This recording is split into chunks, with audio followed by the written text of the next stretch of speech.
Conosco neste Bandeirantes Acontece do dia 26 de dezembro de 2022, o cientista político professor Carlos Pereira. Como vai, professor? Boa tarde, seja bem-vindo, hein? Olá, boa tarde, muito bom estar aqui com vocês. Que bom, professor. Obrigado por atender o nosso convite nesse dia 26 aqui para falar de política. Porque a gente está vivendo um período bastante importante. A transição dos governos estaduais aqui em São Paulo é uma mudança significativa mesmo. Depois de décadas, a gente tem um governo não tucano. Mas eu queria começar a falar com o senhor, professor, se eu me permitir, sobre o governo Lula, né? Sobre o governo Lula. Eu queria que o senhor falasse sobre esse clima de tensão que se criou, e a gente tem que tomar muito cuidado para não criar um clima além da conta, de medo, de terror, mas os últimos episódios foram de fato preocupantes. O empresário que foi preso, né, vai responder por terrorismo. Olha que ponto nós chegamos, né? A gente não tem notícia disso na história recente do país. E aí o receio todo é que a gente não sabe nem, talvez, lidar com esse tipo de fenômeno, né? Tô lendo agora aqui, professor, que o ministro Alexandre de Moraes mandou prender o tal do Oswaldo Eustáquio, que é do canal Hipócritas no YouTube, um bolsonarista e tal, pelas acusações de sempre, de fake news, de fazer apologia contra a democracia, defender golpe de Estado, enfim, esses fenômenos que a gente não estava de fato acostumado a ver no nosso território aqui. Professor, eu sei que é muita coisa para responder numa pergunta só, mas como é que o senhor recebe isso? Eu estou preocupado, professor. De fato, a sociedade brasileira ficou muito polarizada nessas eleições, quer dizer, já vem polarizada há um certo tempo, e essa polarização atingiu patamares muito elevados, né? Não só uma polarização política ou mesmo uma polarização ideológica, mas uma polarização fundamentalmente afetiva, né? As pessoas se agregam a determinados grupos e criam incríveis rivalidades contra os grupos rivais, né? E percebem os rivais como inimigos e desenvolvem animosidades e rejeitam qualquer tipo de informação que venha contrariar as crenças anteriores. Então, esse é o clima, vamos dizer assim, de polarização intensa que talvez tenha chegado ao seu ápice nessas eleições, em que a rejeição, né, para os dois candidatos que chegaram no segundo turno foi muito alta, né? Na realidade, o ex-presidente Lula foi vencedor muito mais com um voto negativo, como um voto de negação ao rival, do que como um voto positivo, de expectativa do que ele viria a trazer. Então, foi uma eleição muito polarizada.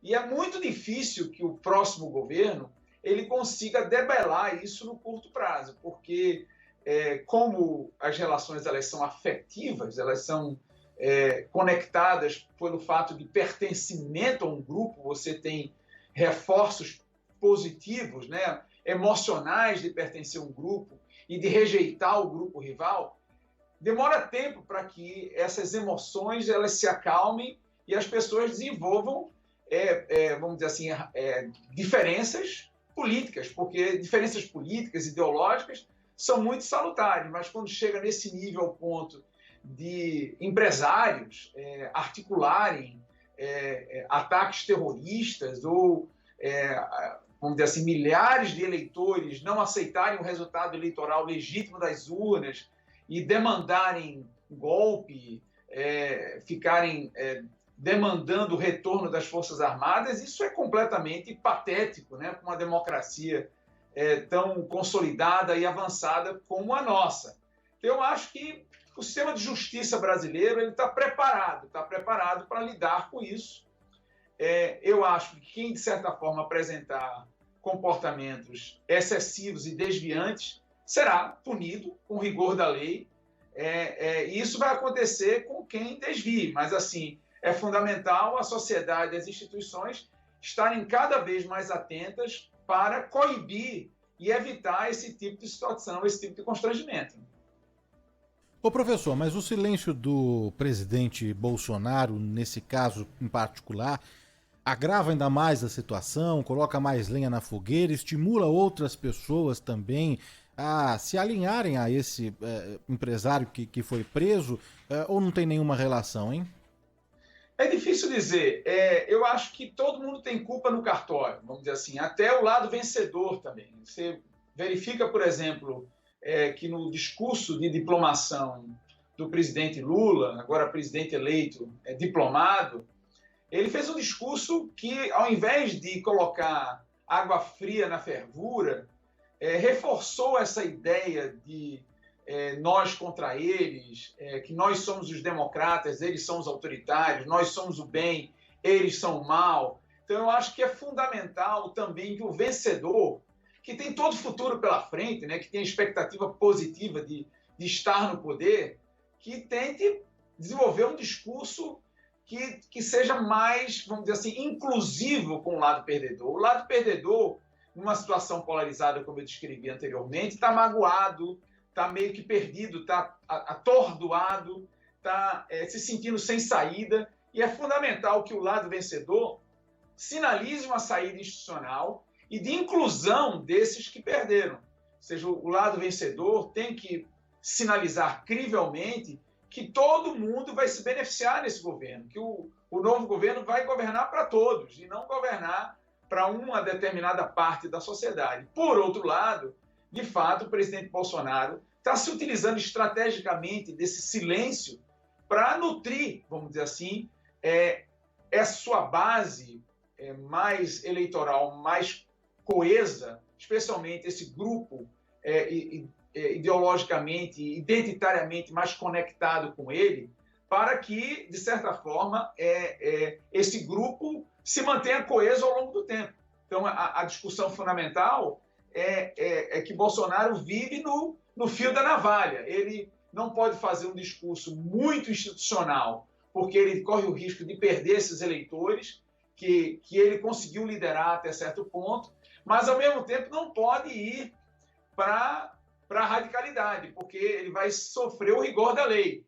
Então, eu acho que a estratégia dominante que ele assumiu foi o silêncio, porque ele não se compromete com a justiça, e esse silêncio pode passar também dubiedade para esse eleitor, uma espécie de um estímulo para esse eleitor, de uma esperança vã de que, vamos dizer assim, o vencedor não tomará posse, de que alguma coisa extraordinária vai acontecer. Mas, assim, a democracia brasileira é uma democracia muito consolidada, muito madura, a sociedade é muito sofisticada, a mídia é muito independente e livre. Quer dizer, a literatura que trabalha com democracia, né, mostra que depois de 4 episódios consecutivos, competitivos e de alternância de poder em uma democracia, a chance dessa democracia quebrar é quase zero. Nós já vamos para o 9º episódio, nós já fomos, na realidade, o 9º episódio, no qual houve uma disputa muito acirrada, muito competitiva, mas o vencedor toma posse, o perdedor enxuga as lágrimas, reconhece a perda e se prepara para ganhar no futuro. Faz parte do jogo. É isso, e o perdedor tem um papel importante, né? Ele é oposição, ainda mais no caso do presidente Bolsonaro, com essa legião de votos que ele tem, né? Ele podia se tornar uma oposição de peso, e tem tudo para se tornar. Não sei se ele vai ter estrutura psicológica, sinceramente, não consigo entender esse desaparecimento. Não só isso, eu acho que tem um outro aspecto importante, porque o Bolsonaro, diferentemente do Lula, que também perdeu, a gente tem que lembrar que Lula, antes de virar presidente, ele perdeu 3 vezes consecutivas, né? Em 1989, em 1994 e em 1998. Mas ele não arredou o pé dessa posição que você destacou, que é oposição, de se colocar na situação de majoritário perdedor, comer o pão que o diabo amassou, mas segurar-se consistente nessa posição. O problema é que Bolsonaro não tem uma história partidária, né? Ele já mudou de partidos várias vezes, né? Ele foi eleito em 2018 por um partido, menos de um ano de mandato ele sai do partido, fica a grande maioria do mandato sem partido e depois entra no PL para disputar a reeleição. Então, assim, o PL não tem uma tradição como o PT de ser um partido de oposição, de aguentar o tranco.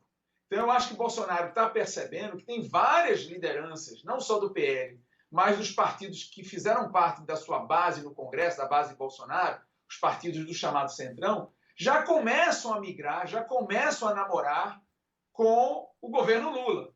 Então, Bolsonaro, de certa forma, ele partidariamente corre o risco de ser defenestrado, de ser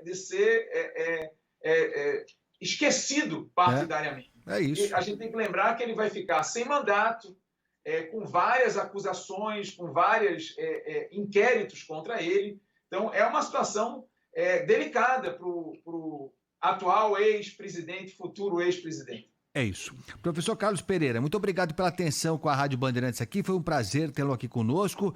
Bom ano novo para o senhor e vamos conversar muito, com certeza, em 2023. Um abraço. Feliz ano novo, um abraço. Obrigado, professor. Bom ano, hein? Boa passagem.